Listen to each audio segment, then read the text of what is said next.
Hello नमस्ते, मैं हूँ विशल मिश्रा और आप देख रहे हैं मैक्स महाराष्ट्र हिंदी।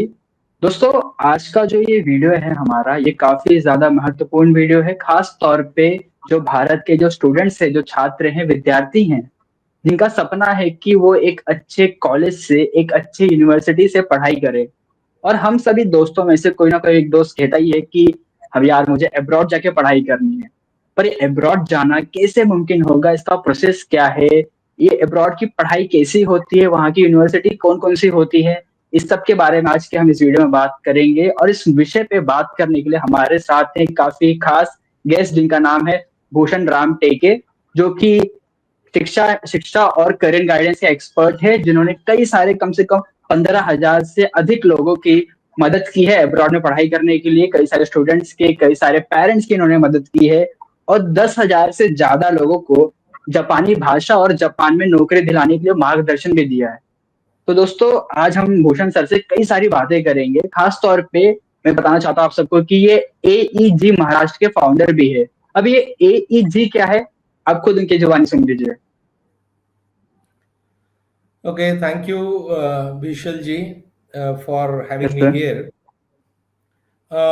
हम लोग AEG महाराष्ट्र ये एक ऐसा एजुकेशन ग्रुप है जो स्टूडेंट्स को या ओवरऑल महाराष्ट्र के यूथ को करियर की डिफरेंट अपॉर्चुनिटीज के बारे में हैंड होल्डिंग, गाइडेंस और प्रोसेस ये चीजें करके देता है। आपको पता ही है कि अभी एजुकेटेड इतने बच्चे महाराष्ट्र में हैं, इतने कॉलेजेस हम्म। है, बैचलर्स लेवल पे, मास्टर्स लेवल पे, PhD लेवल पे बहुत सारे कॉलेजेस महाराष्ट्र में हैं। इंजीनियरिंग कॉलेजेस बहुत ज़्यादा है महाराष्ट्र में, 330 के आसपास इंजीनियरिंग कॉलेजेस है। और बाकी प्रोग्राम्स के लिए साइंसेस में बैचलर्स करना या अन्य किसी प्रोग्राम में बैचलर्स करना, बहुत सारे कॉलेजेस है महाराष्ट्र में। लाखों बच्चा हर साल बैचलर्स करके निकलता है। सबको जॉब्स तो है हम्म। नहीं, राइट?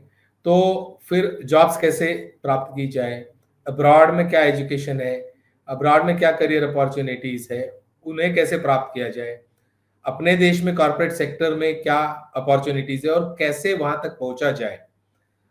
जो वर्किंग लॉट है, वो वर्किंग लॉट को सब्सिक्वेंट करियर ग्रोथ जो है कॉर्पोरेट में जो चाहिए होती है, उसके लिए जो एग्जीक्यूटिव एजुकेशन IIT IIMs और आईवी लीग से होता है, इसके बारे में बहुत से लोगों को पता नहीं है। तो ये सारे सेक्टर्स में हम ओवरऑल अपने महाराष्ट्र के यूथ को गाइड करते हैं।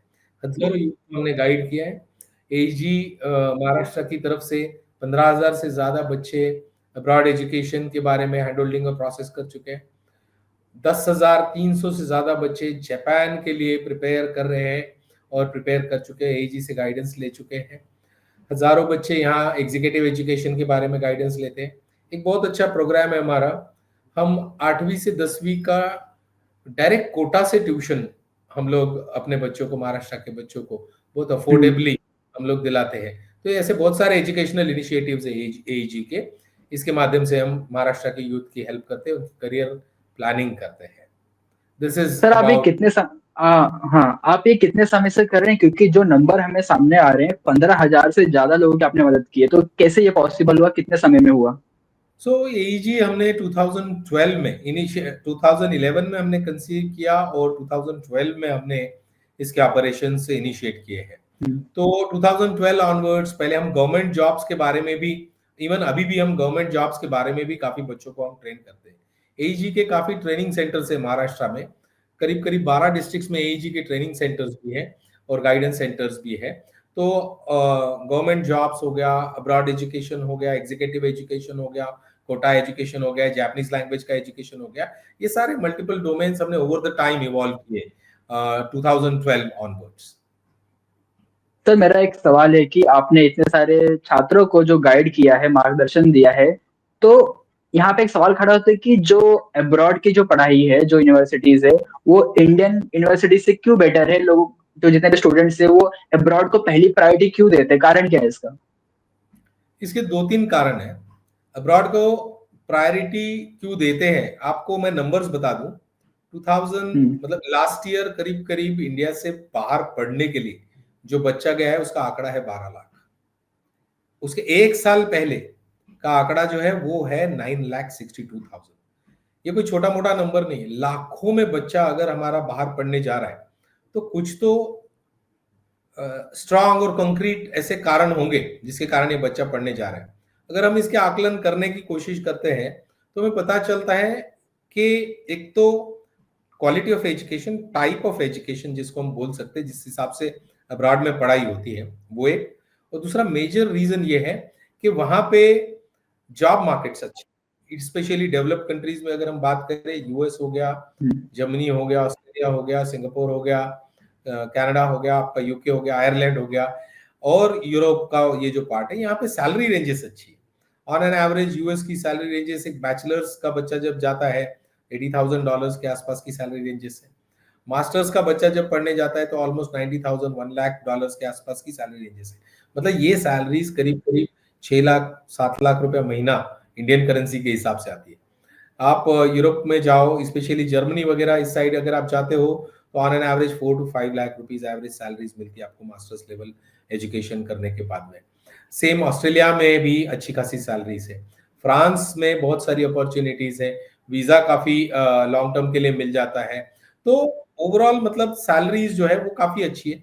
वहां पे लिविंग एक्सपेंडिचर भी वैसा ही होता है, बट उसके बावजूद भी people are able to save a lot of money, number one. दूसरी बात यह है कि एक ग्लोबल एक्सपोजर मिल जाता है, और क्वालिटी ऑफ एजुकेशन जैसे मैं आपको बोलूं कि बहुत ज्यादा डिफरेंस है।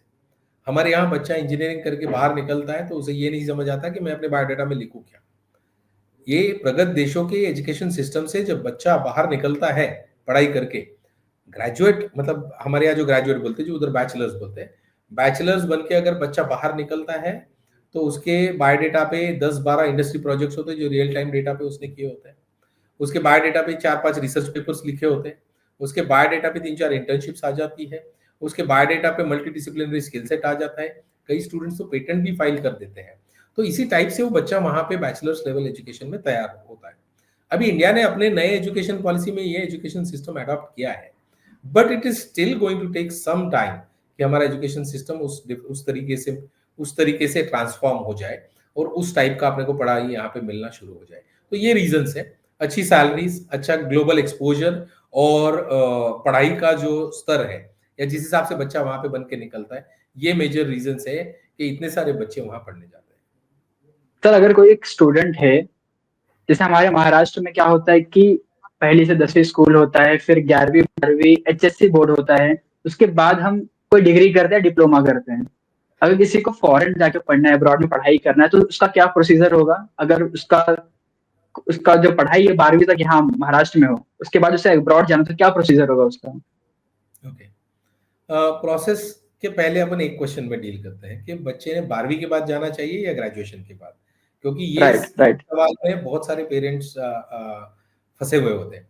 बहुत सारे राइट इंडियन राइट पेरेंट्स सोचते हैं कि हम मास्टर्स के लिए हम अपने बच्चे को भेजेंगे, बैचलर्स की पढ़ाई हम यहाँ पे करते हैं। ओके, कुछ हद तक के ये चीज ठीक है, बट हमारा एक्सपीरियंस ये कहता है और हमारा मानना ये है कि जो बच्चे बैचलर्स में जा सकते हैं उन्होंने बैचलर्स में ही जाना चाहिए। जनरली बैचलर्स में बच्चे, मतलब 12वीं के बाद बच्चों को क्यों नहीं भेजते, क्योंकि 4 साल की पढ़ाई होती है, 4 साल की पढ़ाई में खर्चा काफी आ जाता है। इसके कारण लोग जनरली बैचलर्स में भेजते नहीं, मास्टर्स में बच्चों को वहां भेजने की कोशिश करते हैं।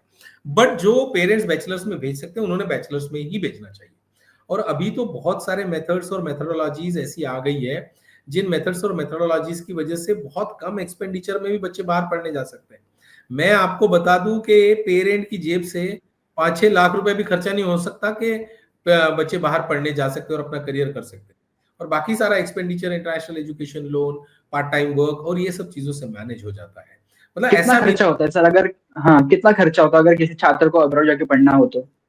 अलग अलग कंट्रीज में अलग अलग खर्चा आता है, डिपेंडिंग अपॉन किस हम्म। यूनिवर्सिटी की क्या ट्यूशन फीस है और किस ओके। यूनिवर्सिटी में किस शहर में वो है, उधर का लिविंग एक्सपेंडिचर कितना है, उसके हिसाब से अलग अलग देशों में अलग अलग खर्चा आ जाता है। बट मैं आपको अगर आपको खर्चे के बारे रैंक में करना, हाँ। अभी इतना बता सकता हूँ हम्म। खर्चे के बारे में, हम्म। कि जो सोच है एक लोगों की, अरे करोड़ों रुपए हम्म। लग जाता है, इतना पैसा ये हो जाता बरोबर। है, लगता तो हम्म। है, मतलब कुछ लाखों में हम्म। रुपया लगता ही है, ओके राइट, बट उसको मैनेज करने का हम्म। तरीका है, उसको हैंडल करने का तरीका है, वो जिन पेरेंट्स को आता है वो आसानी से भेज दे। ऐसा नहीं है कि करोड़पति पेरेंट्स के बच्चे ही जा सकते हैं।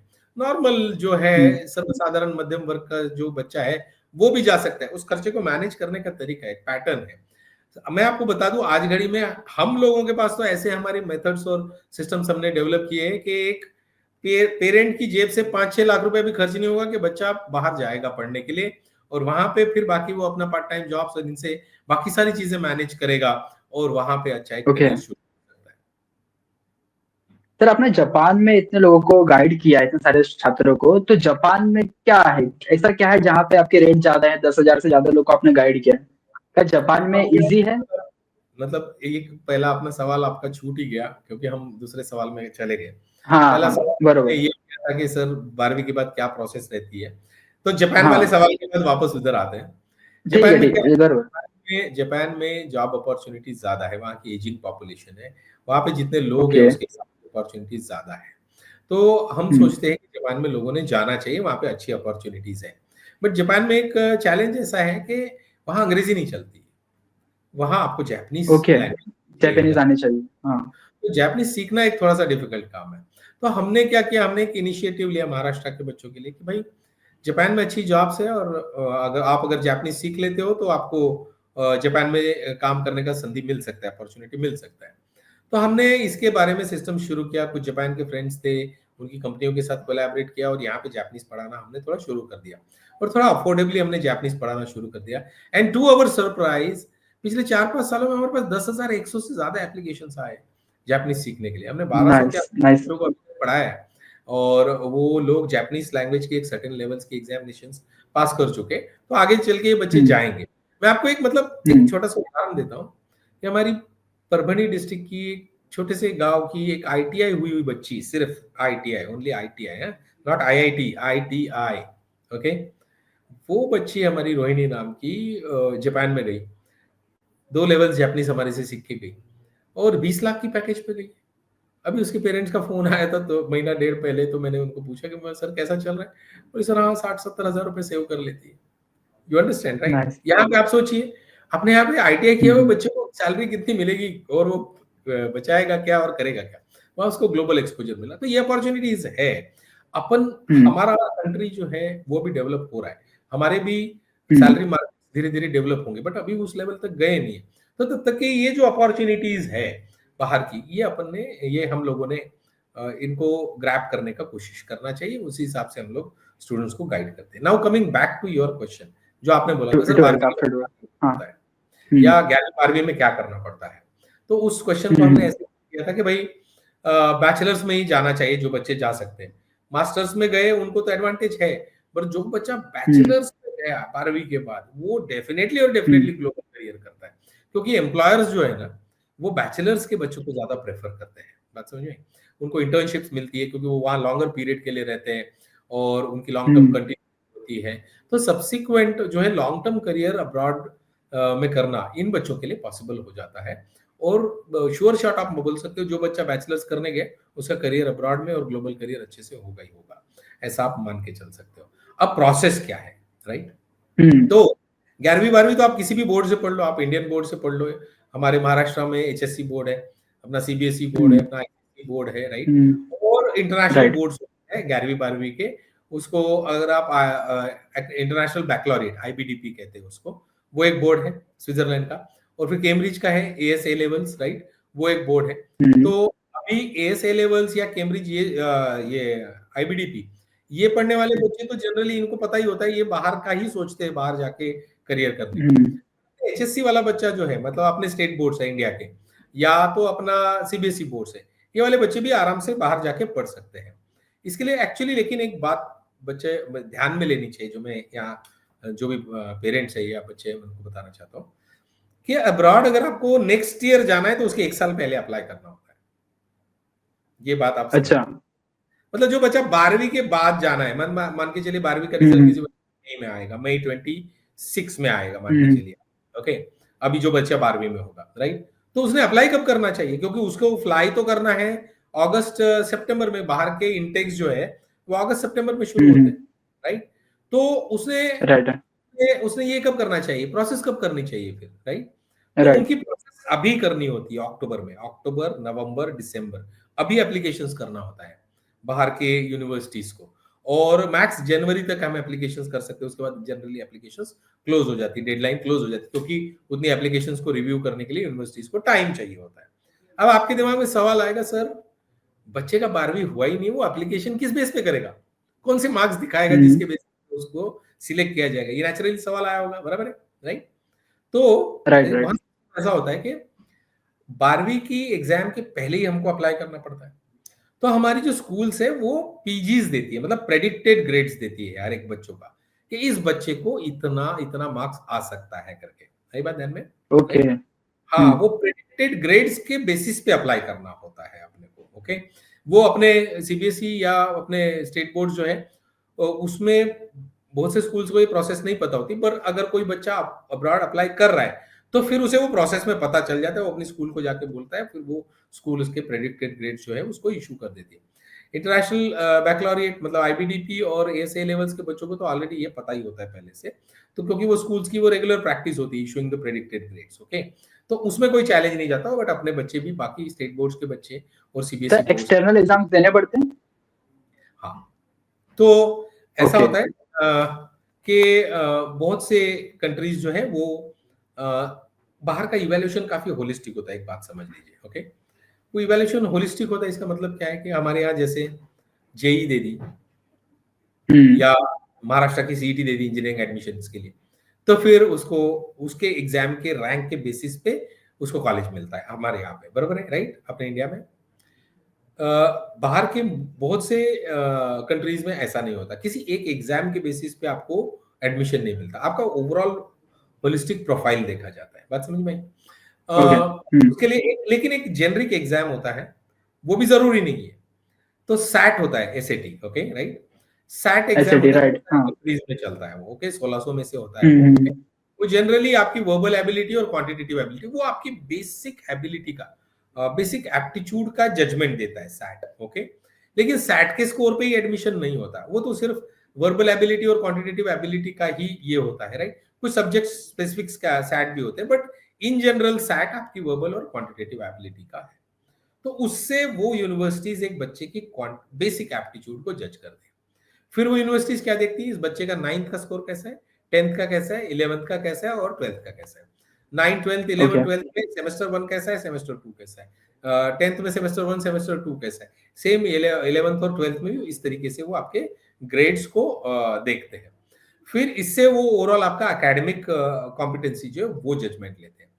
फिर वो यूनिवर्सिटीज देखती बाहर की कि आपका एक्स्ट्रा करिकुलर प्रोफाइल कैसा है, उसको जनरली कैस प्रोफाइल कहा जाता है, CAS, CAS, okay, creativity, activity and service. तो आपने क्रिएटिविटी वाले डोमेन में अभी तक आपके स्कूलिंग लाइफ में क्या किया है, एक्टिविटीज आपने क्या क्या एक्टिविटीज की हुई है, और सर्विस टू कम्युनिटी में आपने क्या क्या किया हुआ है, ये प्रोफाइल भी काफी ये जो है ये इंपॉर्टेंट होता है। फिर इसके बियॉन्ड आपको बियॉन्ड करिकुलर्स आप लगा लीजिए कि बियॉन्ड करिकुलर्स भी आपने क्या किया हुआ है, आपने कुछ पैशन प्रोजेक्ट्स किए हुए क्या, आपने कुछ अलग रिसर्च टाइप का कुछ किया हुआ है क्या। जैसे मैं आपको बता दूं कि आईबी बोर्ड जो होता है, आईबीडीपी, उसमें तो उनको पार्ट ऑफ करिकुलम ही होता है कि उनको इंटरनल असेसमेंट्स होते हैं, उसमें उनको रिसर्च पेपर्स थोड़ा लिखने होते हैं, या उनको कमेंट्रीज लिखने, उनको रिव्यू करना होता है, और इस टाइप का असेसमेंट होता है। फिर उनमें एक टीओ के नाम की चीज होती है, थ्योरी ऑफ नॉलेज, ओके, ये एक अलग चीज होती है। मतलब ओवरऑल वो क्या देखते हैं बच्चों का, बेसिक एप्टीट्यूड कैसा है, एकेडमिक्स कैसा है, को करिकुलर एक्स्ट्रा करिकुलर में बच्चा कैसा है, को करिकुलर में बच्चा कैसा है, कुछ बियॉन्ड उसके काम, रेगुलर काम के अलावा भी उसने कुछ किया है क्या, ऐसा पूरा टोटल ओवरऑल होलिस्टिक एक प्रोफाइल वो बच्चे का देखा जाता है, और उसके बेसिस पे उसको एडमिशन मिलता है। अब रही बात एक इंग्लिश लैंग्वेज का टेस्ट, वो मांगते हैं कि आपको बेसिक इंग्लिश, क्योंकि आप बाहर पढ़ने जा रहे हो तो आपको इंग्लिश आती है नहीं, तो इंग्लिश लैंग्वेज का टेस्ट IELTS हो गया, TOEFL हो गया, this is just for demonstrating your English proficiency. कुछ यूनिवर्सिटीज तो MOI सर्टिफिकेट मतलब मीडियम ऑफ इंस्ट्रक्शन की सर्टिफिकेट भी एक्सेप्ट कर लेती है। MOI मतलब आप इंग्लिश मीडियम से पढ़े हो तो दैट इज अज्यूम्ड कि आपने इंग्लिश मीडियम से 8वीं 9वीं 10वीं 11वीं 12वीं की है, तो इट इज अज्यूम्ड कि आपको आगे भी आप पढ़ पाओगे, बेसिक। हाँ, तो ये है। तो सैट मैंने आपको बोला मैंडेट स्कोर है तो अच्छा है, मैंडेटरी नहीं होती है, बट IELTS तो मेरा आखिरी सवाल है सर, तो मेरा आखिरी सवाल है, जैसे आपने कहा कि अगर अब्रॉड जाना है तो आपको 1 साल पहले तैयारी करनी पड़ेगी, राइट। तो अब्रॉड जाने से पहले, पढ़ाई करने से पहले किन किन चीजों का तैयारी करना पड़ता है, आप बता सकते हैं? ये देखो, आपको प्रोफाइल अच्छा होना चाहिए। अगर आपको अच्छी यूनिवर्सिटी चाहिए, टॉप की टॉप यूनिवर्सिटी चाहिए, तो आपका प्रोफाइल बहुत अच्छा होना चाहिए। प्रोफाइल अच्छा होने का टॉप मतलब ये, यूनिवर्सिटीज क्या है सर? टॉप यूनिवर्सिटीज मतलब हम्म। यूनिवर्सिटीज की एक रैंकिंग है दुनिया में, ओके, उसको क्यूएस ओके। Ranking, okay. तो ओके। दुनिया में जो सबसे टॉप यूनिवर्सिटीज हो गई, तो मतलब उसका रिसर्च अच्छा है, उसका एम्प्लॉयबिलिटी हम्म। अच्छा है, उसका एकेडमिक रेपुटेशन अच्छा है, उसके काफी हम्म। पेपर्स को रेफर किया जाता है, मतलब इसमें रिसर्च पेपर्स में। और ये सब चीजें देख के यूनिवर्सिटीज की एक रैंकिंग की जाती है, उसको क्यूएस रैंकिंग बोलते हैं generally. It is a okay. Global, okay. तो जैसे यूएस में एमआईटी ओके। हो गया, वो दुनिया में नंबर 1 है, ओके। हम्म। यूके का इंपीरियल कॉलेज हो गया लंदन, ओके, वो दुनिया में नंबर 2 है। फिर ऑक्सफोर्ड हो गया, फिर हार्वर्ड हो गया, स्टैनफोर्ड हो गया, कैम्ब्रिज हो गया, यूसीएल हो गया आपका, ईटीएस ज्यूरिख हो गया, एनयूएस सिंगापुर हो गया। ये सब यूनिवर्सिटीज को दुनिया में टॉप माना जाता है। आपका ऑस्ट्रेलियन यूनिवर्सिटीज में आपकी आ गई यूनी मेलबर्न आ गई, राइट, यूएसडब्ल्यू आ गई। ये सब यूनिवर्सिटीज दुनिया में टॉप की मानी जाती है। यूएस की आईवी लीग्स हो गई, कॉर्नेल हो गई, यहाँ यूके में आपका लंदन स्कूल ऑफ इकोनॉमिक्स हो गया, किंग्स कॉलेज हो गया, लंदन ओके। Business school. ये सब यूनिवर्सिटीज जो ये दुनिया में मतलब एकदम टॉप की मानी जाती है, ओके। तो इनकी एक ओके। रैंकिंग होती है, क्यूएस रैंकिंग एक जनरल इंडिकेटर है, नॉट नेसेसरी। ओके। ओके। बाकी अलग अलग फील्ड्स में अलग अलग यूनिवर्सिटीज टॉप की होती है, राइट। जैसे यूएस में बैप्सन करके कॉलेज है, वो एंटरप्रेन्योरशिप के लिए दुनिया का नंबर 1 कॉलेज है। पार्सन्स है, वो डिजाइन के लिए दुनिया का नंबर 1 कॉलेज है। रॉयल कॉलेज ऑफ आर्ट्स है इधर लंदन का, वो आर्ट्स में दुनिया का नंबर 1 कॉलेज है। तो ऐसे अलग अलग ओके। कॉलेजेस में आप जाते हो, तो आपका प्रोफाइल बहुत अच्छा होना चाहिए, किसी एक एग्जाम के बेस पे नहीं होता। तो जो आपने सवाल पूछा, सर करना क्या पड़ता है, तो आपको प्रोफाइल स्ट्रांग करना तैयारी क्या करनी पड़ती तैयारी मतलब वो भी ऐसी रट्टे वाली तैयारी नहीं होती, वो आपको आपका पर्सनैलिटी है? ओवरऑल वर्सेटाइल बनाना पड़ता है। राइट। वो एक जनरली ये होता है उसमें। तो उसमें इसीलिए तो उसमें कंसल्टिंग की ज़रूरत पड़ती है। मतलब बच्चों को हमारी कंसल्टिंग की ज़रूरत क्यों पड़ती है? क्योंकि करना क्या है ये तो पता होना चाहिए, राइट? बरोबर, राइट सर। एक चीज़ है। अब दूसरा एक मैं इम्पोर्टेंट आपको बोलूँ कि अभी इंडिया में हम लोगों ने मतलब कुछ एक फ्लोट किया है। वो है कि ये 12वीं के बच्चे डायरेक्टली जाने के लिए बड़े छोटे से होते हैं, मतलब 18 साल के, 19 साल के। जनरली पेरेंट्स भी नहीं वो छोटे है करके भेज पाते हैं। तो हमने एक अलग सिस्टम बनाया है, ओके, कि वो बच्चा 1 साल इंडिया में ही करेगा और दूसरे साल 1 साल इंडिया में बाहर करेगा, मतलब इंजीनियरिंग या जो भी प्रोग्राम है फर्स्ट ईयर करेगा, और सेकंड ईयर ऑनवर्ड्स दुनिया के अलग-अलग पार्ट्स में जाएगा, अलग-अलग यूनिवर्सिटीज में। हमने ऐसा ये किया हुआ है, तो वो पेरेंट्स के लिए काफ़ी अच्छा हुआ, और वो बच्चे अभी काफ़ी अच्छे कंफर्टेबली हो रहे हैं। तो जो बच्चे अभी 12वीं पास हुए, 12th पास हुए, तो उनको हम इंडिया में ही हमारे हैदराबाद कैंपस में डाल देते हैं 1 साल के लिए। 1 साल वो वहाँ कंप्लीट करते हैं, और आगे का वो जर्नी जो है, वो अलग-अलग यूनिवर्सिटीज़ में, अलग कंट्रीज़ में जाते हैं। और एक सवाल आपका रह गया इसमें कि मास्टर्स के लिए क्या? तो जो बच्चों ने यहाँ पे बैचलर्स किया है और अभी मास्टर्स करने जा रहे हैं, तो उनके लिए भी बहुत अच्छा यही खर्चा आता है। थोड़ा प्रिपरेशन अच्छे से करना होता है, और जो एक्सपीरियंस मतलब काम किया हुआ, जिन्होंने ग्रेजुएशन हो गया है और अभी काम कर राइट। रहे हैं, बच्चों ने भी, उनके लिए भी काफ़ी अच्छी अपॉर्च्युनिटीज़ है, उन्होंने जाना चाहिए। अभी ओवरऑल ग्लोबल थोड़ा-सा ये इंडस्ट्री में ये है, क्योंकि यूएस की पॉलिसीज़ थोड़ी-सी स्ट्रिक्ट हो गई है। थोड़ी इंडिफरेंस ही हो गई है। ऑस्ट्रेलिया की पॉलिसीज़ भी काफ़ी टफ हो गई है। तो अभी तो इसमें बाहर जाने वाले बच्चों को काफ़ी ज़्यादा हैंड होल्डिंग की ज़रूरत पड़ रही है, क्योंकि इसमें अभी काफ़ी ओके सर। एक्सपर्टीज़ चाहिए होता है, जो आपको डिसीज़न लेने के लिए और सही डिसीज़न लेने के लिए ज़रूरी होता है। यस। धन्यवाद सर, आपका काफ़ी ज़्यादा धन्यवाद कहना चाहते हैं, आपने इतना महत्वपूर्ण समय दिया हमें। और यहाँ पे जो हमारे जो दर्शक हैं, जो हमारे जो पेरेंट्स देख रहे हैं, जो छात्र ये वीडियो देख रहे हैं, जो भी लोग ये वीडियो देख रहे हैं, उन सबको काफ़ी अच्छी एक नॉलेज मिल गई होगी, कैसे फॉरेन में जाके, अब्रॉड जाके पढ़ाई कर सकते हैं, कौन-सी यूनिवर्सिटीज़ उनके लिए बेहतर है। इन सभी सवालों का जवाब उनको मिल चुका होगा, और कितना खर्चा लगता है, क्या-क्या तैयारी करनी पड़ती है, उन सबको इस वीडियो के माध्यम से काफ़ी कुछ मदद मिली होगी। तो सर, भूषण सर, आपका काफ़ी ज़्यादा धन्यवाद। आपने इतनी अच्छी इसमें बातें बताई। और अगर किसी को, अगर भूषण सर से कनेक्ट होना है, उनसे बातें जाननी है, और भी कई सारी चीजें, सवाल उनके मन में पूछना है, हम अब इस वीडियो के डिस्क्रिप्शन में हम लिंक डाल रहे हैं सर का, सर के जो एईजी का। तो वहां पे आप कनेक्ट हो सकते हैं सर के साथ, और अपने सारे सवाल पूछ सकते हैं, करियर काउंसलिंग कर सकते हैं। सर, कुछ कहना चाहते हैं हमारे दर्शकों को? यस, तो नीचे डिस्क्रिप्शन बॉक्स में हमने एक फॉर्म ही प्रोवाइड किया हुआ है, वो एक गूगल फॉर्म है। तो जिसको फॉरेन एजुकेशन के बारे में जिसको बात डिटेल इंफॉर्मेशन चाहिए, हैंड होल्डिंग चाहिए, मार्गदर्शन चाहिए, तो वो लोग वो फॉर्म फिलअप कर सकते हैं।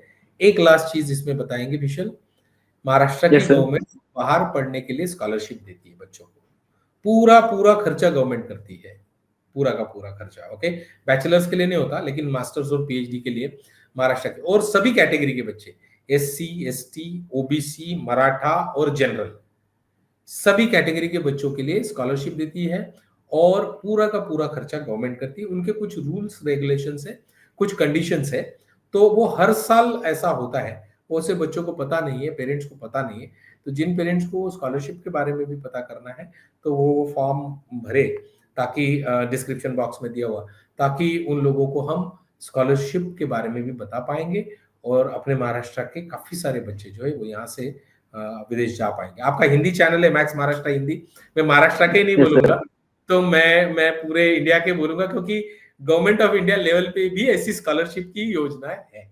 तो मैं भूल गया था, क्योंकि max Maharashtra channel primarily Marathi में है, तो हमारे भारत के सारे बच्चों के लिए ऐसी बहुत सारी स्कॉलरशिप्स भी है जिनके बारे में हम उनको जानकारी देंगे। तो वो डिस्क्रिप्शन बॉक्स में दिया गया जो फॉर्म है वो फिल करने के लिए मेरी रिक्वेस्ट है सभी से। धन्यवाद भूषण सर, आपने इतना अच्छा समय दिया, इतनी अच्छी बातें बताई हमें, ये काफी मददगार हुआ कई सारे लोगों के लिए, कई सारे पेरेंट्स के लिए जो टेंशन में रहते हैं और कई सारे स्टूडेंट्स के लिए भी। तो हम आशा करते हैं आपको ये वीडियो पसंद आया। अगर आपको ये वीडियो जैसे पसंद आता है तो लाइक करें और सब्सक्राइब करें हमारा चैनल मैक्स महाराष्ट्र हिंदी। धन्यवाद।